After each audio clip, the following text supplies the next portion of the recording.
So y'all can see me, right? Yes. So I should keep my pants on? Yes. Please.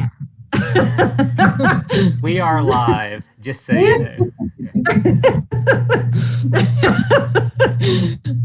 All right, so I'll call the meeting to order. Thank everybody for being here. I know virtual stuff is not necessarily the ideal way since we all just enjoy one another's company. So face-to-face would be much better, but this cuts out some additional risk and keeps people from having to drive off of the island. So, or onto the island, whichever one, right? We are going to go to the approval of the minutes.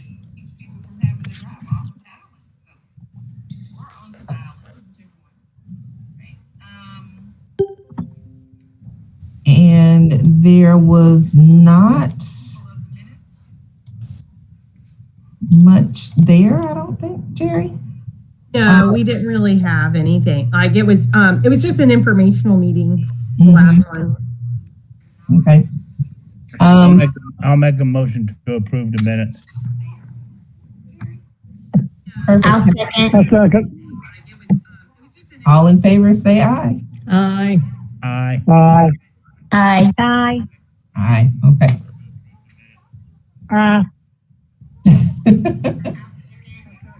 All right, moving on to library reports. I'm excited about the Take 5 program. Yes, that all worked out like really well. So it's kind of crazy, and even something for you, Whitney, that my hope is that maybe we can find some funding to extend this outside of those 200 families or 198 families that are getting it from FACES. So that would be nice. And then something else that I did want to add in here that, oh yes, I just wanted to point out to you that the library was donated, the St. Simon's Library was donated money that we can buy the last 3 tables for the new project. Yes. Yay. So, I mean, it's just really come together. So it's exciting. So there's still a couple things that we weren't able to get, but a lot of it was back of the house stuff, so we can find other options later. Okay. Great news. Jerry Lynn, what did you say about the Take 5 program that's not in here? Did you that what it is I'm hopeful. So it's going really, really weirdly well.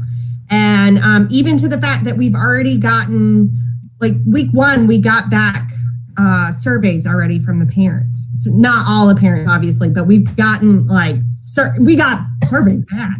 And so my hope is that we will be able to do this next year and maybe extend out into other public pre-K programs. So for right now, we're not sure, this was totally funded from that private donation. So it's one of those where hopefully between that and some other, once the data comes back, because so far it's, the comments have been really awesome. Like we've had comments that I can tell where I'm like, wow, from just the way they were written, I was like, wow, these parents need this, like it's getting into the right hands, which is crazy. Cool. That is wonderful news. Hopefully we'll be able to find the additional funding to expand. So I hope so. I think that's something where now that we have done this once, we'll know like a little bit more. I don't know if I don't think I put this in there.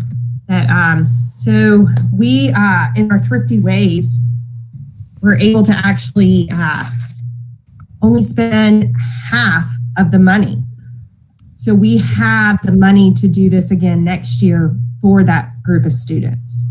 So obviously that group of students is the most in need because it's this is for faces at Burroughs Merlet that not only cover, a lot of the census tracts we're trying to hit, but it also covers people throughout the county. And so, but because we bought so much in bulk, our numbers were a lot smaller than what we anticipated, like the final amounts.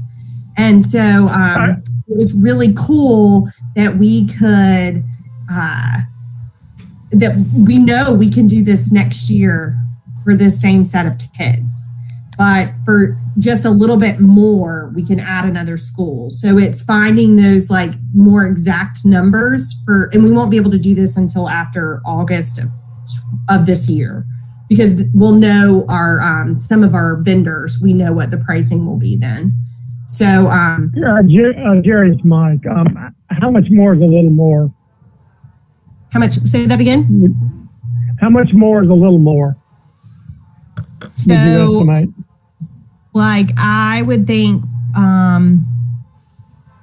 depending how many, like, which school it is we pick and how many classes they have, we could do it for probably like $2,000 to $5,000 to add a school.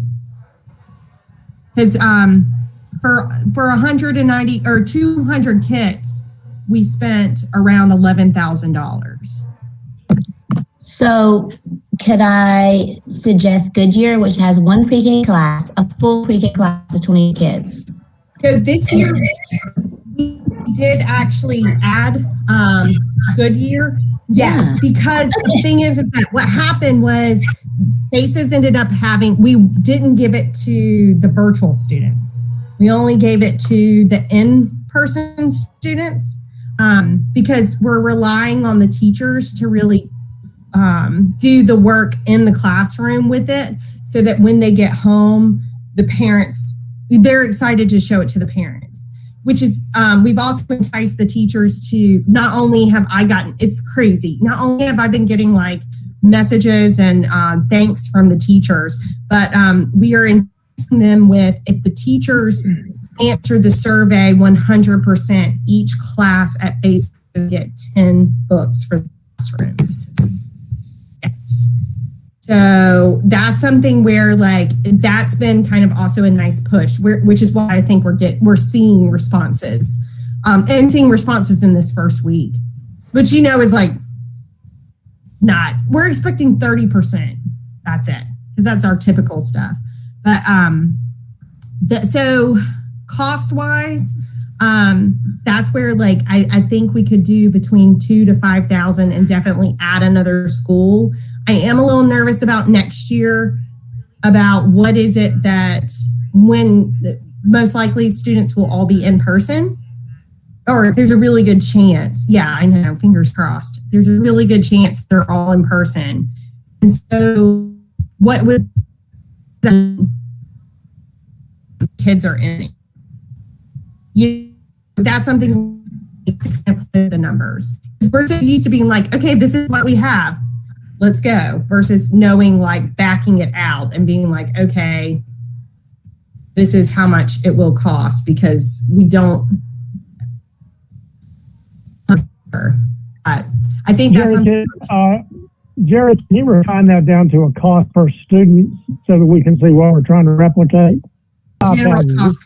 I'll give a general cost. 2,000 to 5,000 is a pretty big spread. I mean, that's 120% spread. So why don't I do this? Do y'all want me to share what it is per student that we're spending now? And then I'll do just a little bit, a little increase of cost, that the books slightly go up the good ones, but it's kind of this play. Key too is that every kid will have 15 books for home after this program is done. Wow. So, right. I mean, right. And so let me, I'll get you a price per kid. So is there a way to reduce the cost by adding in some digital content that we can get for free? So then they have a variety? Remember, technically our digital content's not free. So we can go ahead and put in there stuff about the e-read kids, which the state library pays for. It comes out of their budget. So there's picture books in that. But if we were to add our stuff, we do technically pay for, like, we pay per copy. Right. So I would say, like, for this one too, it would be one of the nice things that we did was actually was able to do the print materials is also in Spanish, which was, and then we made sure that one of the books, at least one book in every bag, is bilingual, because I think that was something else that we were starting to see when we developed these was the population was, so it might even be that the ESL population, that digital part might not work for them because we don't actually have a lot of digital material that's in Spanish. Okay. But that might be a way too of getting some, I don't know.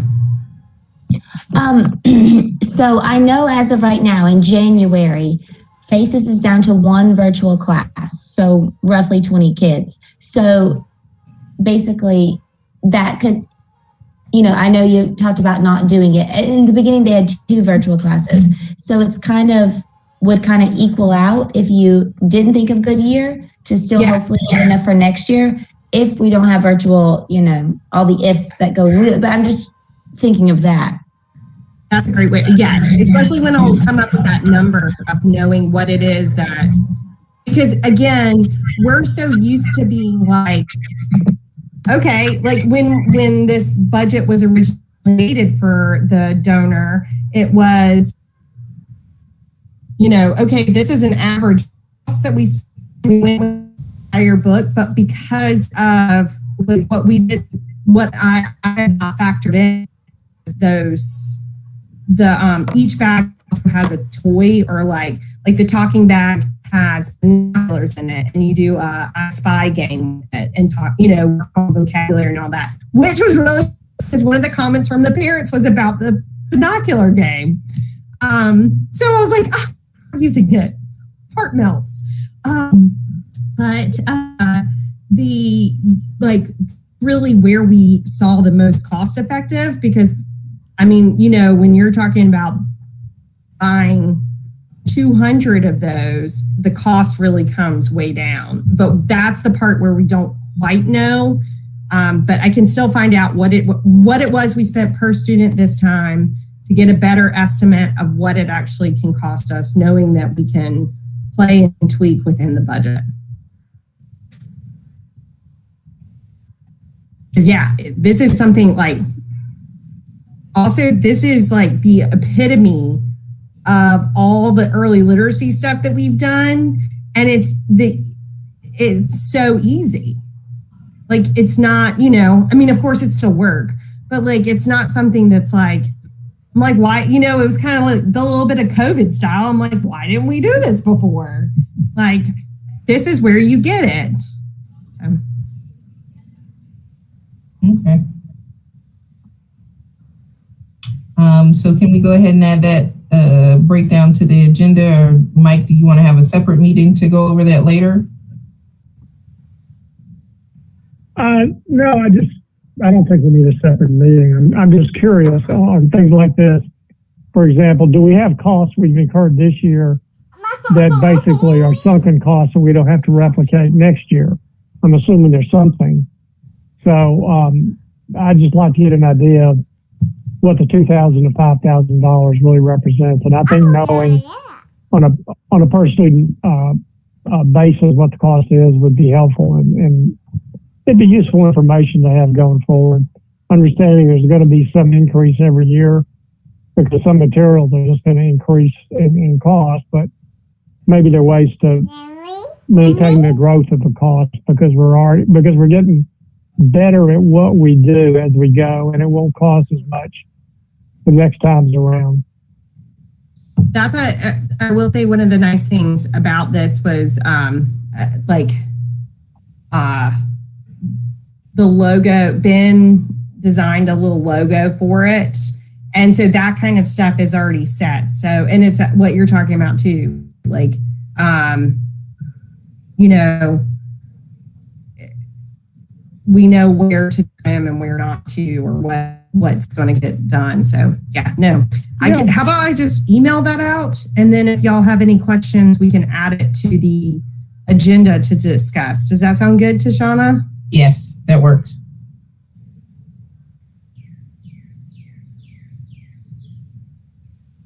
All right. Any other questions on the library reports?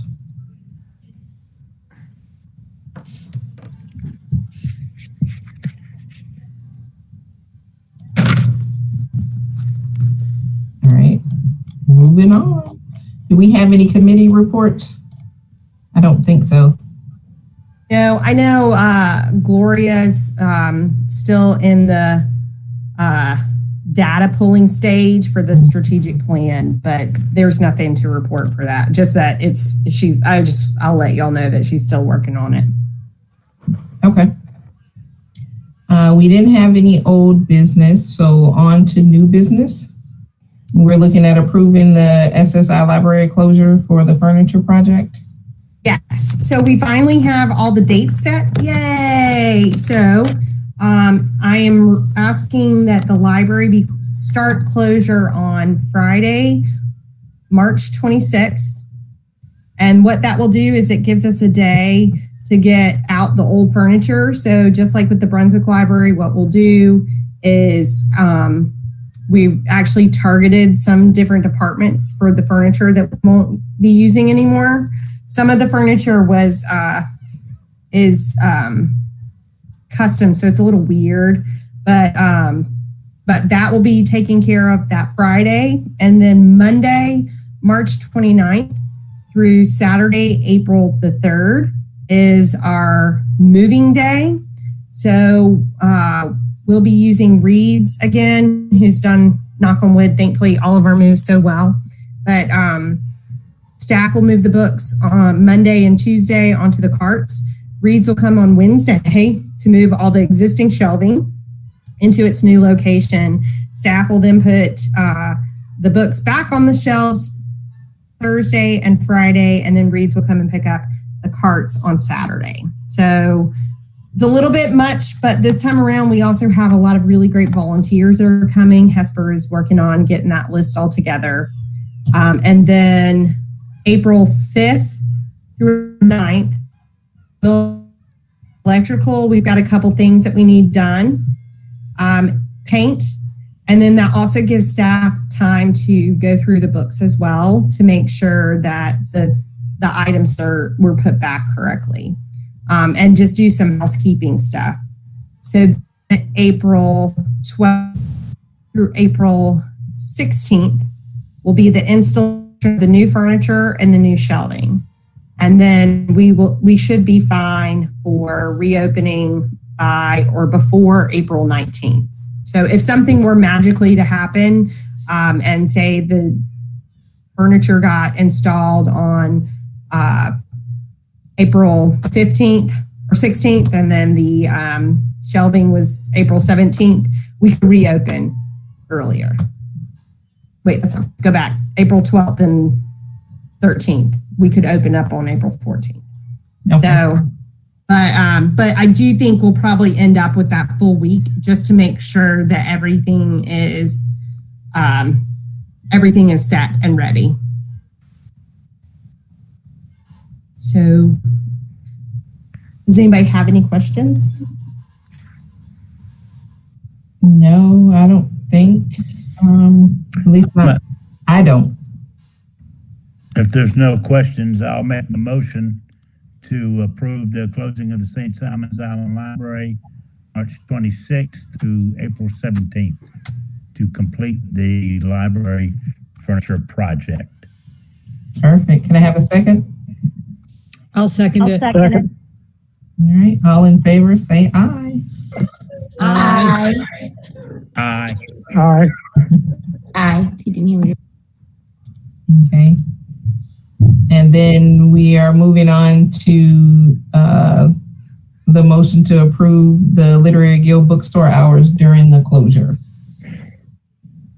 Yes. So as y'all know, the store is has to have special permission to be open during non-library hours, and this is considered non-library hours.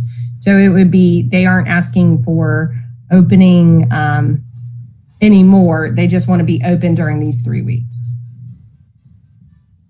Wasn't there an issue where they have to turn the key in at the library at the end of the day or something? Or does that not happen anymore? No, we got that figured out because they have their own key that does not match the library key anymore. Okay. Thank you. So When they started opening up on Saturdays that late after we were open, it was like, we'll just rekey it. Okay. Thank you. Well, let me ask the obvious question. Does the library key fit the lock? Yes, the library key does. And we have the key to the store as well. So if something were to happen, we can get in there. Cynical, but I had to ask. Yes, no, it was a good one. It was definitely one when the locksmith came. It was like, this is the master. You can do it off that. Okay. Thank you. All right, any questions on the motion?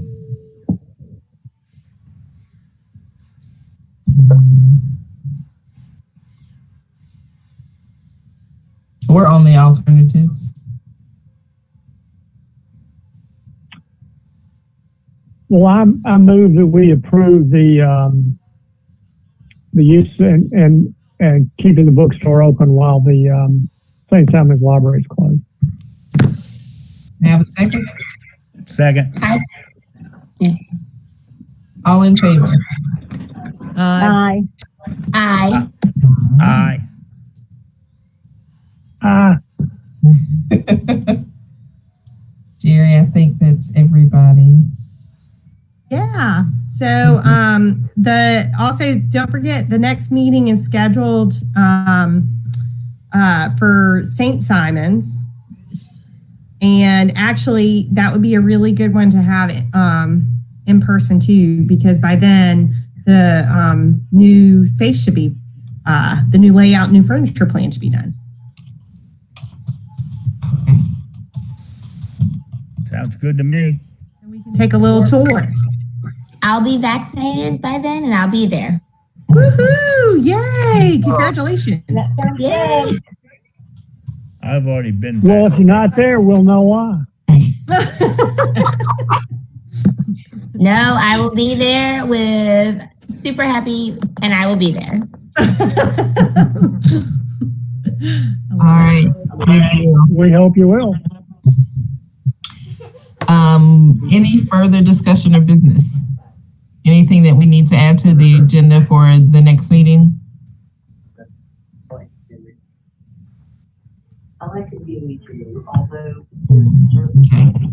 Hey, Jerry. Yes, ma'am. Jerry, it's Kalisa. Do we need to discuss or report on the snack bags? Oh, for with Patty? with Patty. Yeah. I would say I'm not quite sure what all Patty's going to do. So there is a church that's interested in doing snack bags for the library children or children that come into the library this summer. So I think once that all gets settled, then we can definitely add that in. And it might be next week. The good news is that her church is already an agency active. Oh, So yay! It's going to be very easy for them to. Her mom is going to shop for her, and then they'll be able to assemble them and take them to the library. Send them to the library with Patty. Oh, so it is actually going to happen. Oh, wonderful. Yeah.